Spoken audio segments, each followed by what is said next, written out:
Good afternoon and good evening to my fellow mates. I entered into this login around the lunch session. Now it's been expanded to the evening session.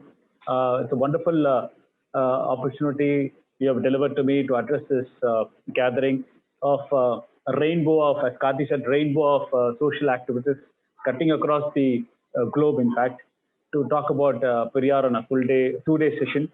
Greetings to Aisha Tamrar, greetings to Kanimani ma'am who have inaugurated this session, as well as the greetings to the fellow speakers, as well as the upcoming speakers, friends Thiru, Sundarajan, and Vijay, to deliver on a topic which is completely political, federalism in action. See, Periyar, we'll go straight to that point so that within 20-30 minutes we can say what all we want to discuss on Periyar in this relevant topic of federalism in action.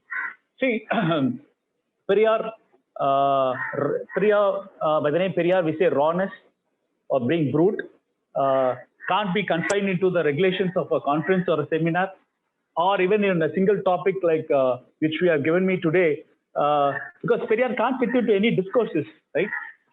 So that type of social self-introspection with self-truth leader who have given us multi-pronged devices to resist and fight any type of oppression, I would say.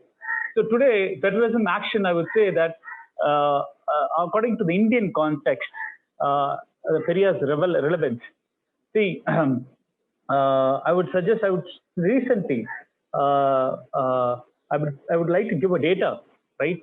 Especially after 70 years of this exercise of Republic of India, how the individual states have fared well.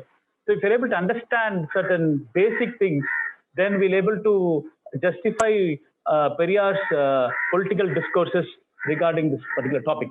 See, they have done a wonderful job in 2015 about surveying that how much amount of tax collected from an individual delivered to the center, to the Indian Union, and what amount of amount the center delivers to the individual. See, Karnataka gives around 19,000 per head to the center. What center gives back to Karnataka is 6,300. That's a deficit of 13,000 rupees. Tamil Nadu to the center around 18,500. What center gives back is 6,200. Kerala to the center gives around 12,500. What it gets back around 6,900. This is for the South Indian states. We'll compare some three big states from the north. 70 years post-independence, 70 years of republic exercise. Bihar contributes to the center an individual tax around 7,200 and gets back 30,400 rupees, a surplus of 23,000. Uttar Pradesh delivers around 7,000 from an individual to the center, gets back 11,500. Rajasthan gives around 6,600 to the center and gets back around 7,800. So the case is obvious now. The data is obvious now. The drain is happening. What all Periyar warned us. If you're able to study this recent GST debacle happening in this country, how the Union Finance Ministry is handling this GST taxation. So they brought in a draconian tax in the form of uniformization, standardization as their usual argument in order to reform, as they say, the business sector, regulation of the informal sector and all this stuff. What has happened at the end? States have given away their rights to the center. Now GST has collected a lot of tax and failed to deliver the individual states in the time of a pandemic. See, if you say regarding health or education, the state is the deliver. The state has to face all type of ifs and buts, and they have to really perform well in order to contain even during times of an epidemic or a pandemic situation. But here we got a center who fails to deliver the amount which has been promised in a constitutional provision. And one more debacle is the recent CAG report by the central government has clearly demonstrated that the center has collected the GST taxation and it has diverted 41,000 crore rupees to Consolidated Fund of India, which they are not supposed to, the amount which has to deliver to the states. Now, in order to deliver, they're saying that we are clueless, we don't have any money. We are allowing the states to borrow from the Reserve Bank or borrow from the market with a certain regulation. This is an act of oppression. This is an act of discrimination what Periyar has wanted. So let me go back. See, I come from a freedom fighters family. Collectively, my great-grandmother, great-grandfather, my grandmother, all in the material. Collectively, they spent around 27 years of rigorous imprisonment in Indian freedom struggle. So, few of my letters written by my great-grandmother, she is known as Kadalur Anjali Ammal. She spent around 11 years in 11 years of imprisonment during the Indian freedom struggle. She delivered one kid when she was imprisoned in the jail. She was believing the Congress ideology of nationalism, that is liberation from the colonial rule, liberation from the British, so that we can have a self-rule. At this point of time, she belonged to a backward class community. Then she had a lot of criticism over Periyar during initial years. Why Periyar is speaking against this nationalism? Why Periyar is not believing Gandhi? What about the self-government? So that type of interactions and doubt was always prevalent because Periyar moved away from the Congress because Congress failed to address community of the Justice Party along in their state conferences. Periyar walked out and formed the self-respecters movement. So Periyar's passage was to expose Congress, Manu Dharma's agenda, and even after the transfer of power, there will be a mere transfer of power from the British rule to the Brahmin rule. So the Brahminical hegemony will prevail. So that was Periyar's argument towards all this national freedom fighters as well as people who are watching behind Gandhi. And my great grandmother was a similar type of person who traveled around. After independence, around 1950, we became a republic. There was a fellow Dalit freedom fighter who worked along with my grandmother. He developed stroke and expired. His son was quite well educated. Then she thought that they could secure some professional colleges for him. So she took a very strong recommendation letter. Then Rajaji was the chief minister at that point of time. At the time, they would have something called an interview system for selection of candidates into professional courses, whether engineering or medicine. So my great-grandmother brought in that particular candidate and explained Rajaji that she is a son of a very great freedom fighter who fought and developed stroke and expired. Kindly, she suggested that he should be given a point so that the family could come up in the system. You know what Rajaji replied? See, if you are servile classes, kindly go and do the respective servile nature of work. But you want to bring them into this type of professional education system. Then the alarm bell rang to my great-grandmother. The learning curve of understanding Periyar. The learning curve may come at very early for someone or maybe late. The brightness, the bulb or the learning curve or the point of realization, she thought then retrospectively she analyzed what all Periyar spoke. What are the atrocities will happen in the name of nationalism? What are the atrocities will happen when the republic to the servile classes? And Periyar idea of a Dravida Nadu where caste should be removed, where humanism should be based on priority, where subjects have to be developed on scientific temper, where a socialist type of government should be delivered with individuality, with linguistic demarcation, with all concepts combined into one. Periyar has set an agenda. That type of information was loaded into the Tamil society, but when they faced the brunt of oppression, they went back to Periyar. So she went back, she did around 15 public meetings in Kadalur with Periyar and for Periyar ideals, and she expired the last years as a Periyar. Why I'm quoting this simple small example happening to a freedom fighter who has spent many years in sacrificing for the country, who has failed to understand the Brahminical agenda which Periyar sustainedly exposed right from the self-respect movement till till his last years in 70s. So I would divide Periyar from the period of 1920 to 1925, where he was a strong congressman, worked for the Congress. He believed in Gandhi's approach of anti-caste. Then he realized it was just meager lip service, and then they wanted to convert it into a mass mobilization against British, so that the mere transfer of power could have happened. Then from 1925 to 1938, Periyar's self-respect movement was concentrated on civil society reformation. So when you want to define Periyar, you see any type of tool for oppression, Periyar used to dismantle the tool, the modus operandi. So Periyar found out that why people are enslaved, as enumerated by our Elchi Tamrar in his speak, that enslavement from the Sanatana Dharma, Manu Dharma, codified into the religious scriptures and done in the name of God, where the focus have to be removed. Then he also coupled the concept of the nationalism as prescribed by the Brahminical forces. So he questioned what type of nationalism you want to deliver us, prescribe us. You are not talking about removal of caste. You are not talking about abolition of Manu Dharma. You are not talking about the empowerment of the servile classes.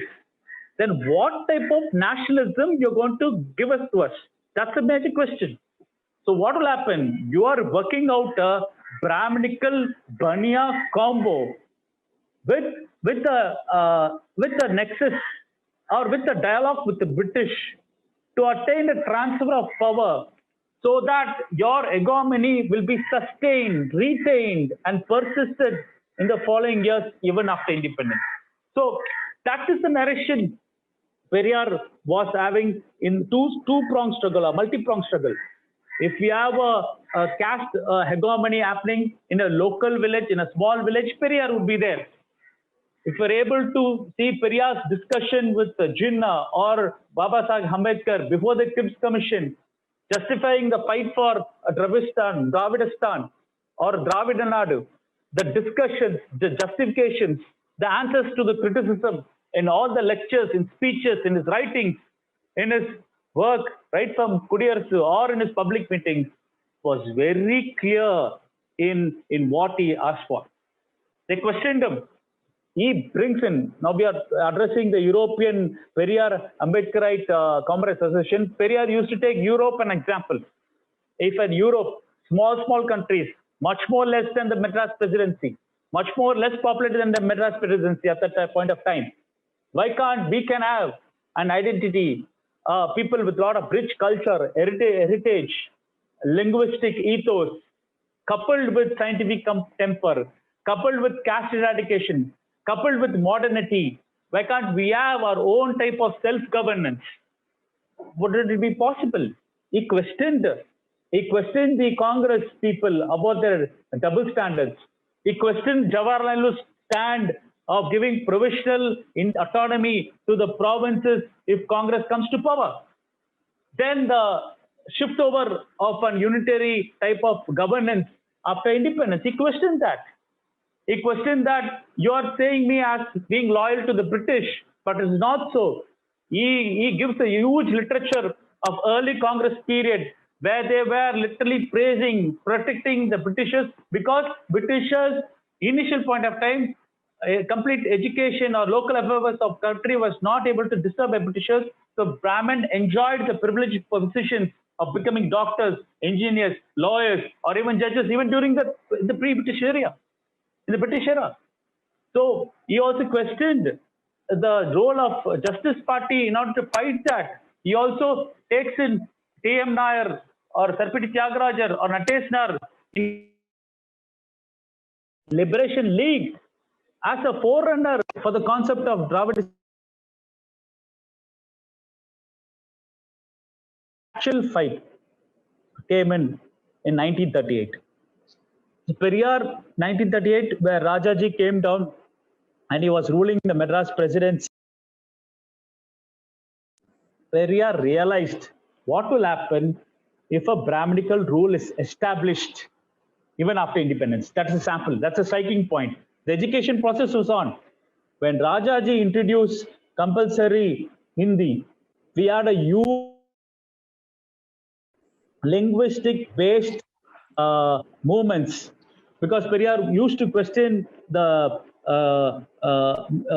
retrospectiveness of the language, used to question the scriptures of the language, especially Tamils. He used to question the role of Tamil kings in perpetuating the caste, in perpetuating the Manodharma, rather than modernity. But during when the Tamil struggle came in, the great anti-Hindi struggle of first 1938 against Rajaji rule of Hindi imposition, where we say Moripur, Periyar galvanized the movement. He combined the forces of linguistic ethos with social justice, caste eradication heroes of modernity. Then he realized, yes, Tamil Nadu, Tamilurke. Then yes, he says it's synonymous, because there's nothing but a regional demarcation of Dravid Nadu, Dravidakke, and there are two parallels, I would say, not much of difference in Periyar's angle. It was very clearly relevant even now, when the 15th Finance Commission report came in, how the South Indian states came together to fight against that particular formula, where we have chief ministers talking about the words of Dravid Nadu in the Twitter campaign, where Periyar formed the syllabus for that fight, I would suggest. Coming after independence, Periyar literally ridiculed what type of independence you are celebrating. Independent, complete businessmen are draining us. You are being like slaves, enslaved continuously. You are being structure. Why you are celebrating this independence? He compared with the European societies, various societies where civil society reformation took place before political independence. Where is the civil society reformation? He questioned that. He questioned what is the structure of freedom. Really, the people have understood the essence of freedom. Will the democracy work without civil society reformation? In a gated hierarchical system, in all takes of life, in education matters, in political matters, in social matters, what's the point of celebrating independence? So he questioned that. What is the point of celebrating a republic? So he said the constitution has a lot of framework within this. In order to support the caste structure, support the caste system in the mask of culture, in the mask of not questioning the religious orthodoxies in protection. What's the point? Periyar's anchor, Periyar's armor was really pretty straightforward and clear. He was able to expose the exploitation will continue to happen if there's going to be in this framework. We are seeing it now. Now we are seeing it out. So you know, in Pakistan, after Pakistan was formed, there's something called ISI. Any type of democratic form of government formed in Pakistan can't be independent of ISI. The ISI, a group of Muslim fundamentalism, always captures the political lobby of the Pakistan and directs the Pakistan policy. I'm comparing a similar type of Brahminical lobby, a Brahminical cartel in the center, irrespective of the governments. If we're able to give, you see the data of all the cabinet secretaries of the 19 departments in the center, 97 to 98% belong to one particular Brahminical community. The policy decision made by each and every political party comes to the power doesn't disturb them. And they've also seen that any type of education, health, or type of intervention should not be delivered to the servile classes which forms the majority. That's why even after 70 years of our republic, still we find 40 to 50% of under-malnourished children among backward classes and depressed classes and religious minorities, equivalent to sub-Saharan African countries. We have seen 70 to 80% of servile classes, the Bagujan classes, or the backward classes, scheduled tribes, scheduled castes, not crossing the college degrees. No type of political realization has been taken place.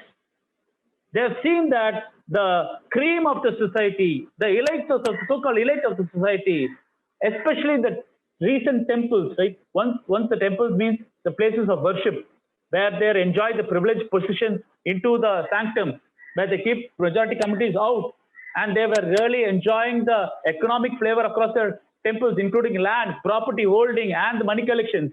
Now the recent temples are temples of institutions. What institutions? Judicial institutions, educational institutions, right from done in our own taxpayers' money, from our sweat, as well as the power lobby centers. Now they cleverly captured political lobbies, including all parties, including CPM, including Congress. And now, after 70 years, they have identified their own horse. No more piggybacking other parties. They have drained, sucked up the basic fundamental principles what these parties once stood up, and completely given a Brahminical flavor, and they switched camps very cleverly to have a political party for themselves. And they worked out a social engineering concept even given by Periyar. That is combo of backward classes and scheduled classes. They identify backward classes leaders like Modi or Amit Shah. Then they included Paswan and Amvala Satwale. They worked out the backward class SCST integration in all states, so that they don't move away from the Manu Dharma ideology, and as usual, the political emancipation or the political policy decision will be favorable only for the Brahminical community, and by which only one state resisted. We know the ploy, we know this structure because of Periyar's syllabus given to us. So the entire project, if at all you question that structure of caste, structure of Manu Dharma, you'll be termed as anti-national. If you're able to question any type of central policies, you'll be termed as anti-national. It's the same anti-national stamp Periyar received during his active years. When he questioned, ridiculed, answer me, justify me, he gave data about the exploitation. Now we're giving data. At that point, after he said 60 crores are going away from this Madras presidency. Only 8 crores is coming back. Those type of financial data Periyar gave about the positions occupied by the courts, among the officers, among the executive, among the judiciary, among the legislative. Periyar questioned that. So that what nationalism you are prescribing to us? What type of nationalism you're imposing on us? The term of language, the term of culture.